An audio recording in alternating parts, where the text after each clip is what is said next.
ایران نے ایک متھ توڑ دی ہے۔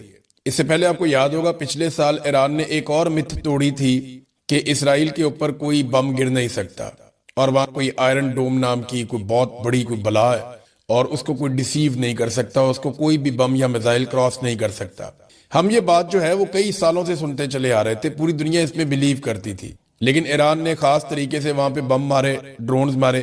وہ طریقہ کار یہ ہے کہ یہ سلو اور تیز رفتار ہتھیاروں کو اکٹھا بھیجتے ہیں، یعنی پہلے سلو رفتار جو بہت کم رفتار ہے جن کی ہتھیاروں کی، جیسے ڈرونز ہیں، ان کو بھیجتے ہیں، پھر ان کے بیچ میں جب وہ پہنچنے والے ہوتے ہیں بالکل قریب، پھر پیچھے سے تیز رفتار ہتھیاروں کو بھیجتے ہیں۔ تو یہ دھوکہ دیتے ہیں، ڈیسیو کرتے ہیں، اور ایک جنگی حکمت عملی ہے۔ تو پہلی مرتبہ ہم نے دیکھا کہ آئرن ڈوم کو کراس کر کے اسرائیلی شہروں میں بم گر رہے تھے، تو یہ ایک مت ٹوٹ گئی تھی۔ امریکہ کو کوئی نہیں مار سکتا، امریکہ کی بیسز یا اس کے بحری جہاز یا اس کے ایسٹس محفوظ ہیں، وہ دنیا کے جس مرضی کونے میں جا سکتا ہے۔ یہ بھی ایک امریکہ کا بہت بڑا ایک وہ بنا ہوا تھا امیج کہ اس کو کوئی چیلنج نہیں کر سکتا۔ ایران نے وہ بھی توڑ دی مت کہ امریکہ کو بھی مار پڑتی ہے، اس کے فوجی بھی مارے جا سکتے ہیں، اس کے اوپر میزائل بھی مارے جا سکتے ہیں، اور یہ بھی ممکن ہے کہ امریکہ کے ریڈار کمیونیکیشن تباہ کی جائے، اس کے اڈے تباہ کیے جائیں، اور وہ بموں کو روکنے میں یا میزائلوں کو روکنے میں کامیاب نہ ہو۔ تو یہ مت ٹوٹنے کے بعد نا امریکہ اپنی وقت کھو رہا ہے۔ جو چائنیز پروفیسر جیانگ ہے، انہوں نے جو بات کی وہ ایسا لگتا ہے کہ درست ثابت ہو جائے گی اگلے چند مہینوں میں یا زیادہ سے زیادہ چند سالوں میں، کہ ورلڈ آرڈر تبدیل ہو جائے گا۔ امریکہ کی بالادستی دنیا کے اوپر ویسی نہیں رہے گی جیسی پہلے تھی۔ یہ جو میں نے تمہید باندھی ہے، یہ کچھ واقعات ہوئے جن کی وجہ سے باندھی۔ سب سے پہلے جو ایک چیز ہوئی ہے جو امریکہ کو ہلا کر رکھ دے گی، وہ عرب ممالک کی سرمایہ کاری کے حوالے سے ہے۔ برطانوی اور امریکی اخبارات اس کو لکھ رہے ہیں، زیادہ تر امریکی اخبارات نے اس کے اوپر تحقیقات کی ہیں۔ فائنینشل ٹائم کی رپورٹ ہے، وہ یہ کہتے ہیں کہ عرب ممالک نے سرمایہ کاری کی ہے امریکہ میں، اور جو معاہدے کر رکھے ہیں امریکی کمپنیوں کے ساتھ، اور اس کے لیے ڈونلڈ ٹرمپ نے بڑا کام کیا تھا۔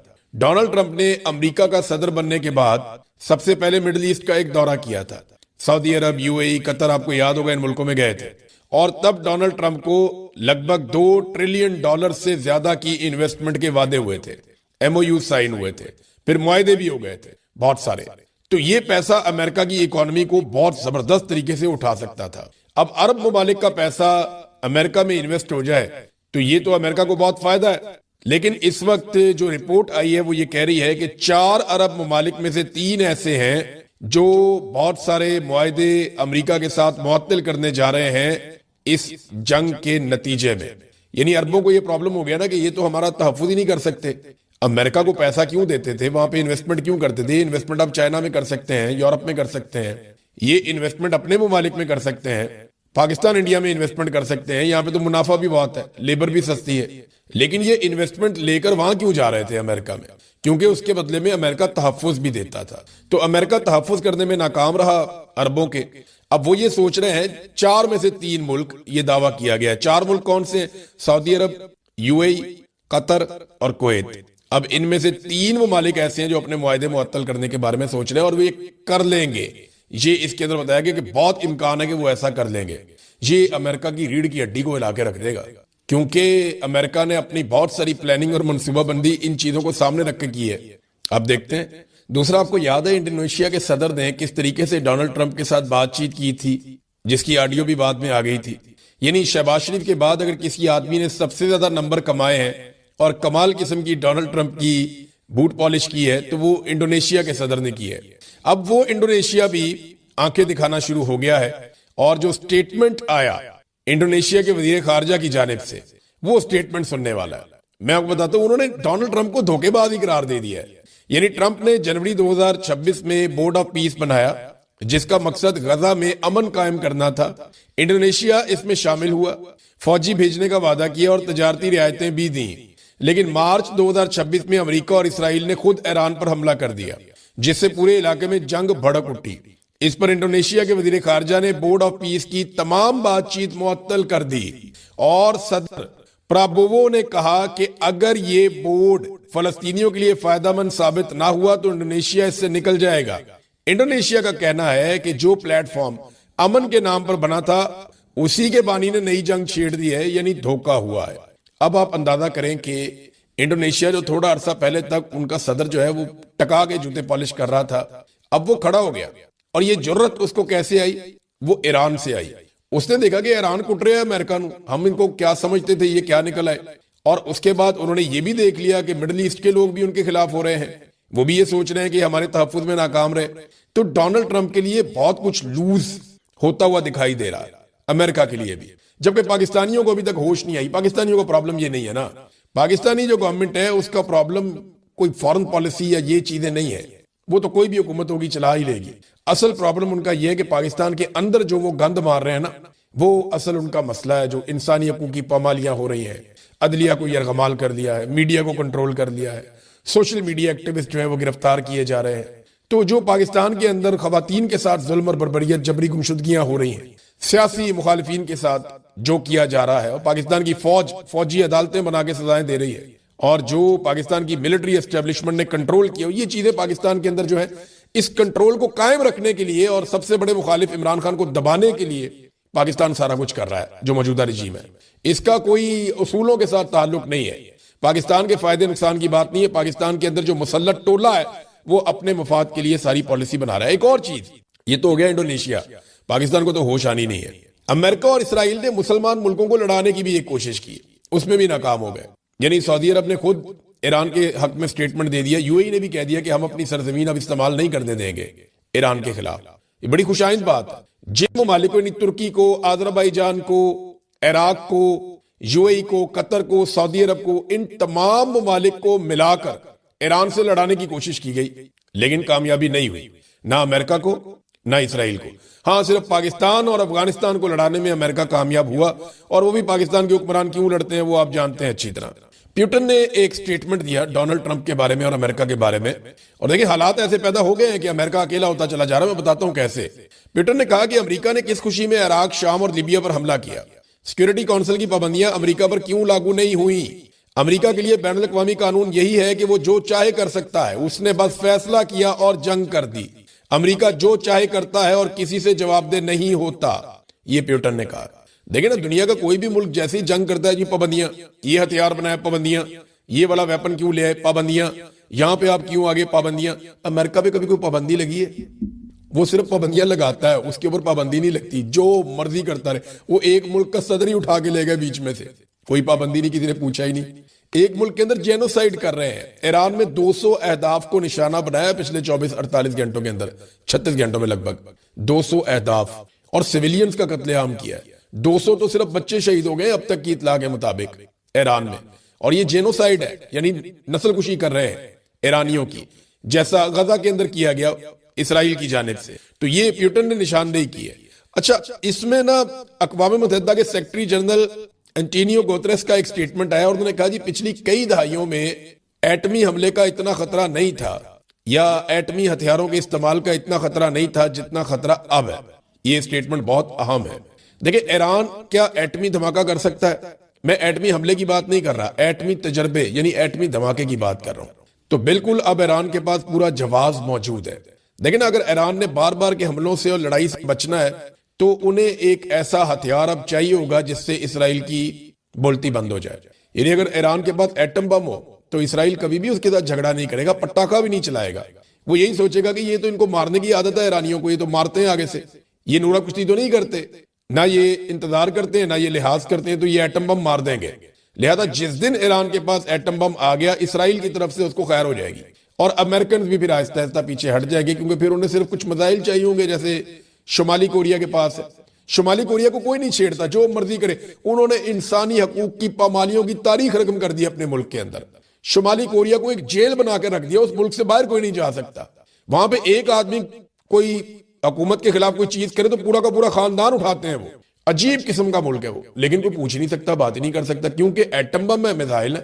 تو ایران کو جو ہے وہ طاقت حاصل کرنی پڑے گی, اور بہت ممکن ہے کہ ایران کوئی تجربہ ایسا کر دے آنے والے دنوں میں جس کے بعد یہ لڑائی نہ صرف ختم ہو جائے بلکہ ہمیشہ کے لیے بند ہی ہو جائے.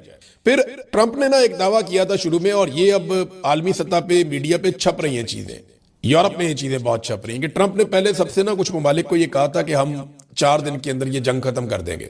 ٹرمپ کا اندازہ بھی یہی تھا. پھر بعد میں کہا نہیں جی ہمیں 4 ہفتے لگ جائیں گے, اور اب پینٹاگون یہ بتا رہا ہے کہ اس میں 6 مہینے بھی لگ سکتے ہیں. تو یہ واقعی ایک دلدل بنتی جا رہی ہے امریکہ کے لیے, ٹرمپ کے لیے.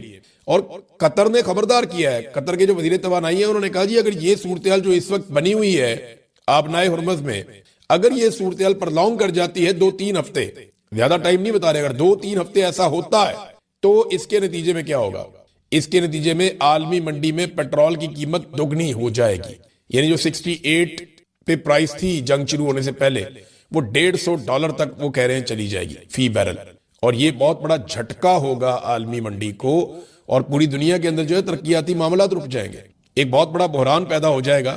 یہ بات قطر نے کہی ہے اور انہوں نے خبردار کیا ہے۔ برطانیہ، اٹلی، اسپین، فرانس، جرمنی اور ان سمیت بہت سارے اور ملک ہیں جو امریکہ کے بڑے شاندار اتحادی ہوا کرتے تھے، آنکھیں بند کر کے امریکہ کے ساتھ مل کے اٹیک کرتے تھے دوسرے ملکوں پہ، کینیڈا بھی ایک ہے۔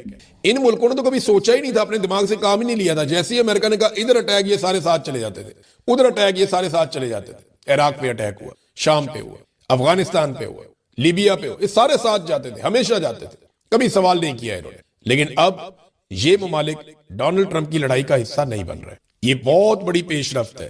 وہ اس لڑائی کو ڈونلڈ ٹرمپ کا غلط قدم سمجھ رہے ہیں، یعنی ایک طرف مذاکرات ہو رہے تھے اور پھر دھوکہ دے کر ایران کے اوپر حملہ کیا گیا، تو اب وہ کنٹرول امریکہ کا یورپ کے اوپر یا مغربی ان ممالک کے اوپر جو انکنڈیشنل سپورٹ کرتے تھے امریکہ کو، ان کے رجیم کو، ان کی کسی بھی حکومت کو، وہ اب امریکہ کو حاصل نہیں ہے سہولت، تو یہ والی سہولت اب میسر نہیں ہے، تو کمزور ہو رہا ہے۔ ڈونلڈ ٹرمپ کی غلطی جو ہے یا وہ پاگل پن جو ہے، ایک جنگی جنون، کیونکہ دیکھیں نا ایک ملک کا صدر اٹھا لیا تو کانفیڈنس ہی کچھ اور ہو گیا اس کا، اس کو مار اس کو کھینچ، شہباز شریف جیسے لوگوں نے وہ پالش کی، جدھر دیکھا سلوٹ مار دیا، اس کا دماغ ہی خراب ہو گیا کہ میں کچھ بھی کر سکتا ہوں، کسی کو بھی چھیڑ سکتا ہوں۔ وہ اس چکر کے اندر جو ہے نا، حالانکہ ایران کو بہت مار پڑ رہی ہے، ایران کے اندر اتنی تباہی پھیلا دی ہے اسرائیل نے اور امریکہ نے کہ اس کی کوئی مثال نہیں ملتی۔ اتنی بمبارمنٹ انہوں نے جس طرح افغانستان پہ کی تھی یا جس طرح انہوں نے عراق کے اوپر کی ہے، اس سے زیادہ بمبارمنٹ ایران کے اوپر کر رہے ہیں، لیکن چین آف کمانڈ ان کی نہیں ٹوٹ رہی اور وہ واپس جواب دے رہے ہیں۔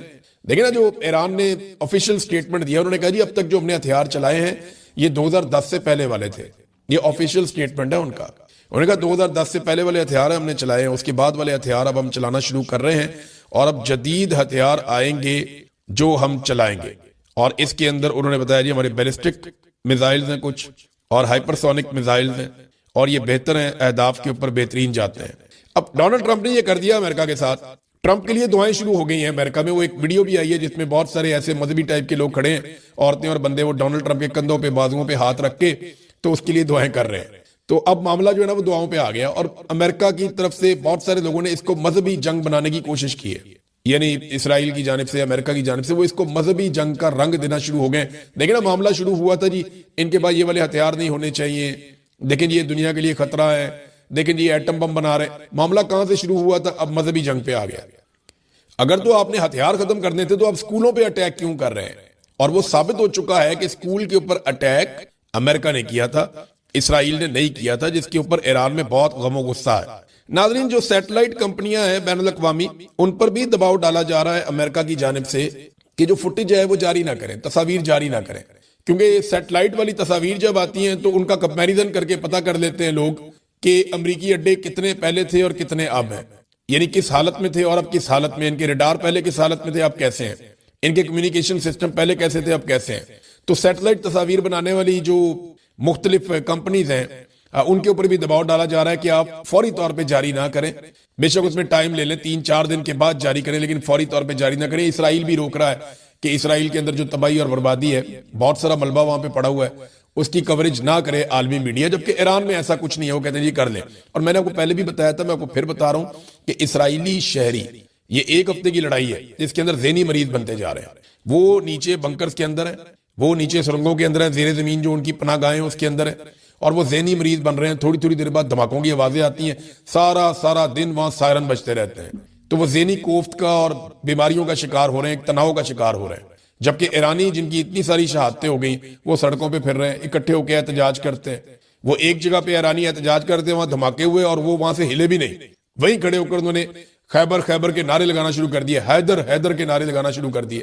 یہ نعرے انہیں طاقت دیتے ہیں، وہ آزاد ہوتے چلے جا رہے ہیں اور یہ تناؤ کا اور بیماریوں کا شکار ہوتے چلے جا رہے ہیں، اور یہ فوبیا میں مبتلا ہو جائے گی پوری کی پوری قوم، جو اسرائیل ان کے ساتھ کروا رہا ہے اس وقت۔ ناظرین، پاکستان کے لیے ایک اور بہت بڑی پرابلم کھڑی ہو گئی ہے پاکستان کی حکومت کے لیے، وہ پرابلم آپ کو بتانے سے پہلے میں آپ کو یہ بتانا چاہتا ہوں کہ پاکستان نے قرضے کتنے لے لیے۔ وفاقی حکومت نے تباہی پھیر دیا قرضوں کی، ان کو نئے جہاز چاہیے، عیاشی چاہیے، ان جہازوں میں اپنی نوکرانیاں، اپنی بیٹیاں، ان کے شوہر، ان کے بچے، رشتہ دار، لٹرم پٹرم سب کو لے کر ان کو جانا ہے، میک اپ آرٹسٹ، یہ وہ سب، انہوں نے اپنی لائف انجوائے کرنی ہے مہنگے مہنگے جہاز لے کر۔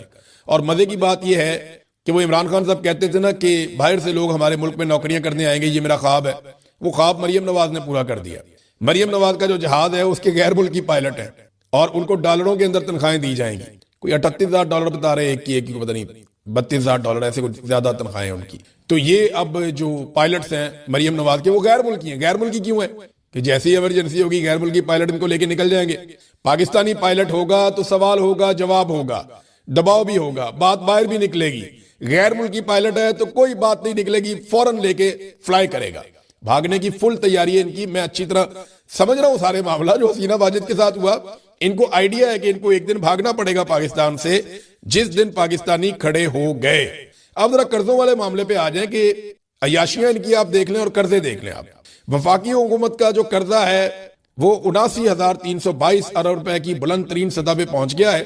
ایک سال میں پاکستان نے قرضے لینے کے سارے ریکارڈ توڑ دیے ہیں، اور یہ اسٹیٹ بینک آف پاکستان کی رپورٹ ہے، میں نہیں کہہ رہا۔ اسٹیٹ بینک آف پاکستان کہہ رہا ہے کہ وفاقی حکومت نے قرضوں میں بہت بڑا اضافہ کر دیا ہے۔ فروری 2025 سے لے کر جنوری 2026 تک پورے ایک سال میں جو مقامی قرضے لیے ہیں وہ 5,734 ارب اور بیرونی قرضے میں 1,464 ارب روپے کا اضافہ کیا، یعنی ٹوٹل جو قرضوں کے اندر انہوں نے اضافہ کیا ہے وہ 7,000 ارب سے زیادہ کا اضافہ کر دیا ہے۔